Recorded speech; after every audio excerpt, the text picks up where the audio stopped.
Hi everyone, I'm Michael. And I'm Patrick, and you're watching another episode of Star Wars News and Views. Today we have some exciting news about promotional artwork for Rogue One.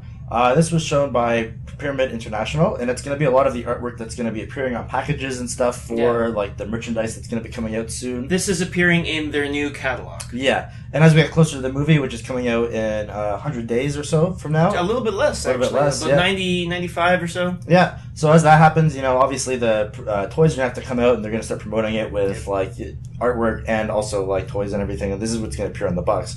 It looks really cool so far. We get to see a lot of like the main cast of characters. Surprisingly, Forrest Whitaker's character is not in it much. Yeah, which leads us to believe that he's probably not going to be in the film that much. Like, if you look in the trailers, all of his scenes are like in that hut. Yeah. And they even, apparently it seems like they have refilmed every scene he's in, which if he's only in 3, then, or 4, that makes sense. Yeah, so I think he's going to be kind of like Max von Sydow. He's got hair, right? Yeah. I think like Max von Sydow's character, maybe a bit more screen time than that, but one of these, helps the protagonist early on and then disappears. Which is too bad, because much like Max von Sydow, he's a really terrific actor, and I wish he would be in the film more. Yeah, I know. But anyway, that's a separate issue. Yeah. So they show some stuff. They've got like Death Troopers, like little green glowy bits. Yeah, they've got more of Alan Tudyk's character as well as artwork for him. It all looks really cool. One thing also, they have like a lot of sort of busy posters, movie poster style stuff, but they also have these really simple,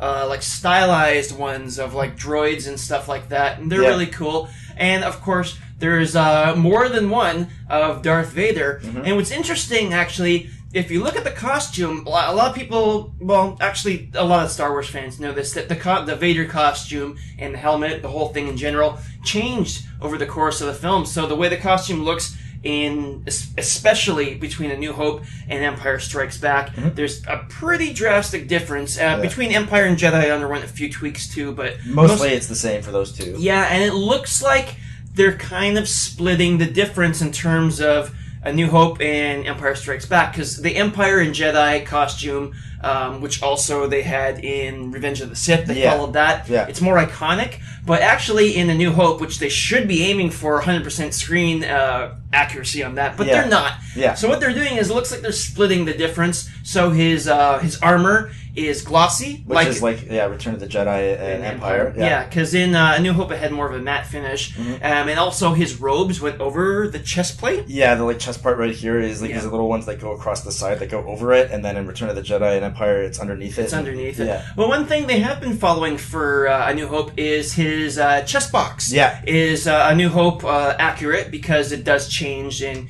Empire and Return of the Jedi. And one small difference is on the helmet. Right here, this vent here at the bottom is really big in Empire and Return of the Jedi, but in New Hope it's actually a lot smaller. It's a really small triangle, and they did that with this one. Yeah, and there's other small differences in the helmet too that are more similar to the A New Hope helmet, like eyes and the flaring of the back part. Anyway, minor detail, doesn't really make a difference. Yeah, it's just cool to see all this stuff. We're getting closer and closer. I mean, September is here. Yeah, and everyone that I talk to now is just getting more and more excited about it, like us. But even other people who are like not as big Star Wars fans, like, I can't wait for Rogue One. It looks really cool.